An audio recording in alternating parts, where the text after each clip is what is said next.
Things like, are our academic standards in jeopardy?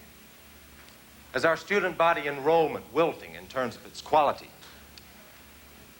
Is our administration in poor hands? Our new president an opportunist, appointed through nepotism and driven by his own personal ambition? In short, are we here on the brink of failure? Well, I assure you that we are not. Let me tell you one thing that I have learned in the world of politics, and that is that failure, whether in Washington or in the classroom, is fundamentally a failure of nerve, of spirit. As long as we have our spirit, we cannot fail. The past is not within our power to change. The future, however, is perpetually within the grasp of those who will embrace it. Therefore, I propose to all of you here today that we can make that future what we will it to be. By working together, heads high, bold of purpose, with an equal measure of pride and spirit, we can build a future at Alden that is as bright as any rising star. It is ours for the taking. I thank you.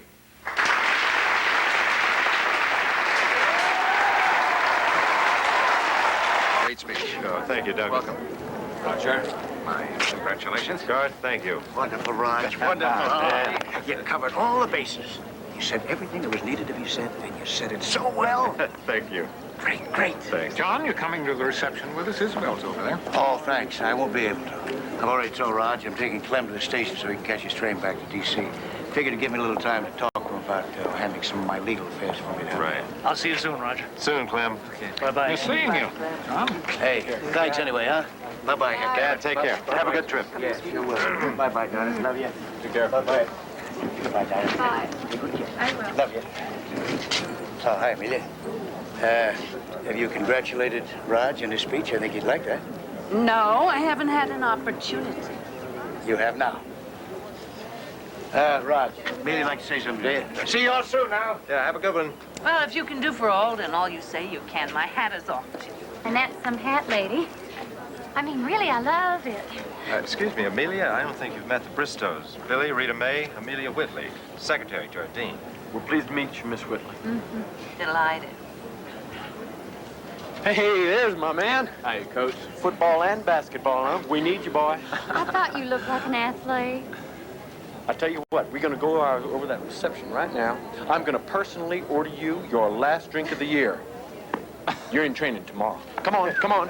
Come on, Rita May. Take care of it, Billy. Mr. Forbes.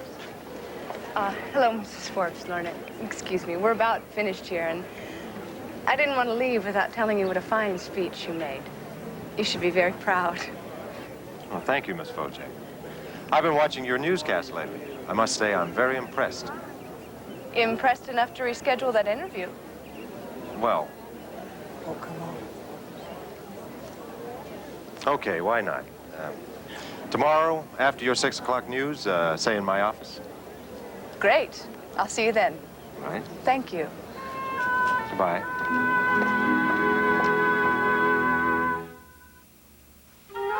No, I don't think my service in Vietnam helped my political career at all. And the Justice Department was just a case of being at the right place at the right time. You're being too modest. As I recall, your book on Watergate was very well received. Yes, it was, thank you. However, no matter which side you were on, it was hard to come out of all that mess feeling proud about anything. Well, I think we've got enough for right now. Well, we still got a little while before my crew's ready for us in your office. Do you mind if I ask you a question? It'll be off the record. Fire away. I read your book when it first came out, and I thought it was wonderful. But I was a rather idealistic young woman at the time, and that book is the work of a very idealistic young man. I suppose it was. You spent over 2 terms in Congress and 2 years with the diplomatic corps. Have those ideals changed? For instance, how much of what you said yesterday at the rally about hope and spirit and integrity, how much of that was understandably rhetoric for the occasion? Why do you find it so hard to believe that I am sincere in what I want to accomplish here? I can only guess what you might have heard about me. But let me assure you that some parts of my reputation are earned, some others are not. I'm sure of that. I meant every word of that speech. I intend to put an end to everything that has blemished the reputation of this university. I mean everything. And I can't tell you how much I want to believe that. Oh, it's starting to rain. Let's get out of here. Under the trellis here.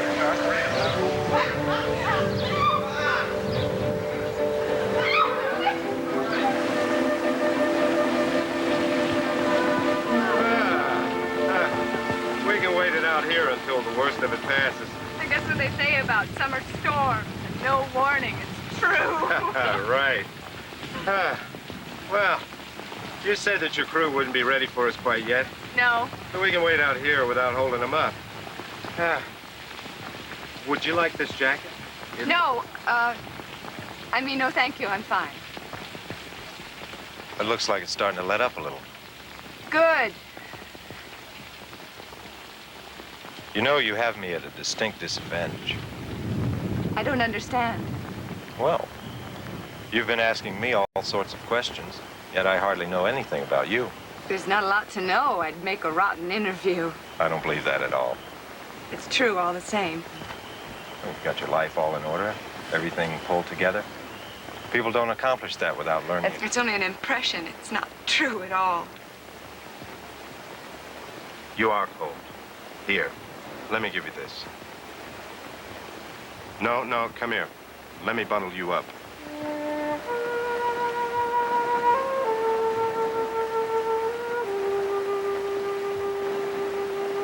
Let's get the hell out of here.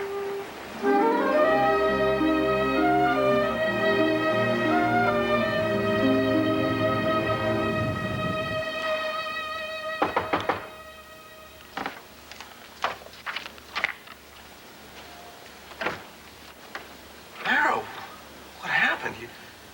Are you all right? Douglas, hold me.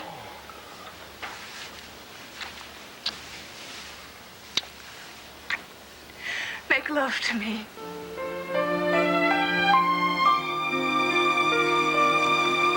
I hate guys who say I told you so, but I did warn you about that damn university, all of its problems. Some of them. What do you mean? Nothing. Hey, come on now. You came here to talk. Let's talk. What's bothering you? Raj, don't clam up on me now. It's not just that incredible mess at Alden University, only God knows that's staggering enough. This has to do with Anne. You know how it is, Dad. You make yourself promises, you have every intention of keeping them. But then, complications come along. You feel them building in your gut, and your head tells you that you can deal with them if and when they appear. Those complications, you call them, are very important to some men, very necessary. They help keep them alive. Maybe. No, maybe's about it. I know. I'm one of them. And so are you. And there's no sense in us wasting our time thinking how it would be if we weren't. Just don't let those complications take over, huh? Make you lose sight of what I've always wanted for you. What you've always wanted for yourself, right? How about joining me at Pier 6 for a fresh lobster? I've got my monthly Board of Trade meeting later, but we can talk till then. No, thanks, Dad. I appreciate it, but I'm gonna go home to Anne and the kids.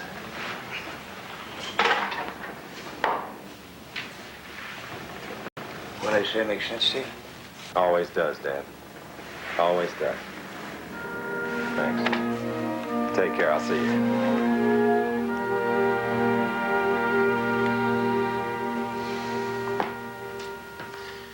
You know, I still dream about lying next to you like this every night.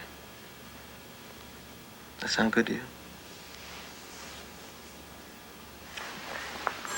Oh, I don't believe it. It's probably my studio. I left this number with my service. Okay.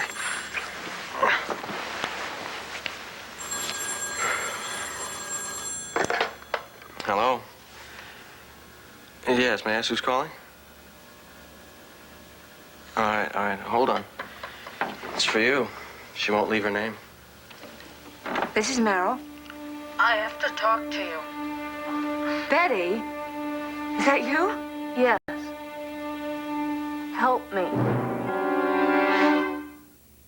I only came to this sleazy hotel to try to get some information out of him about who he contacted and who he paid. But he got so suspicious, scared, I guess, so he started hitting me. There's no point now in telling you. You never should have come here alone. I tried calling you, but I know. Betty, when you got the call to meet this man here, was it the same voice? yeah, you can't forget it. Same one from the first call, a year ago in the dorm. You never told me about that call. You never asked. Besides, I said no. Even though it was real tempting at the time. Why? Because I was really up against it. Those work-study program checks were pitiful. Betty, was Lois ever part of the work-study program?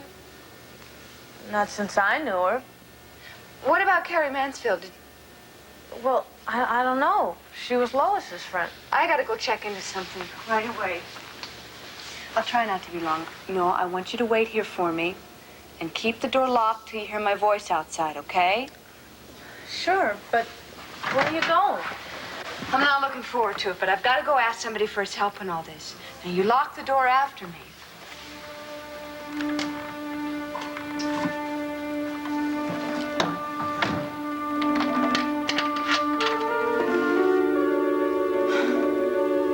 The president's office was locked up tight, so when I saw the light was on in your office, I thought I'd come by and ask you to check the information out for me. You work as late as I do, Miss Whitley. And under much less glamorous conditions, I'm sure. No, Lois Carney was never part of our work-study program. Would you mind checking the files on Carrie Mansfield? Oh, I'm sorry, Miss Bojan. Miss Mansfield's files are in Mr. Slater's desk. Her parents wanted copies. Mr. Slater's office is locked. He left at a sensible hour. Now, I'm going to lock up, and I can go out with you.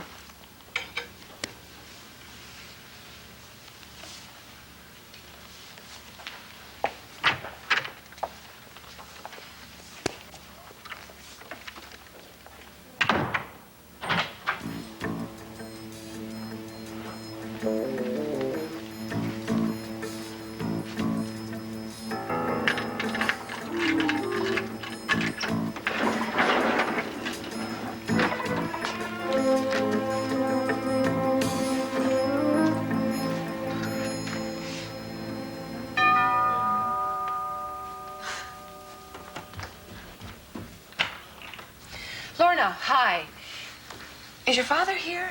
Yeah, come on in, I'll get him. Lorna?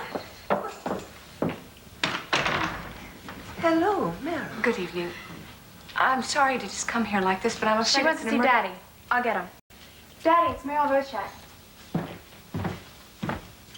Good evening. Hi. I'm really sorry to intrude like this. Was something wrong? Yes. No, I don't know. I need your help. A student is waiting for me at the Vista Hotel, and I think she can help me find the people responsible for Lois Carney and Carrie Mansfield. Come on, let's go. I'll follow you down.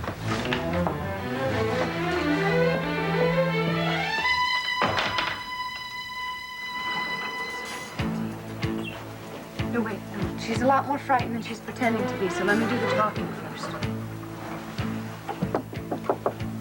Betty. Betty, it's Meryl. Betty. Betty, it's all right. You can open the door. It's...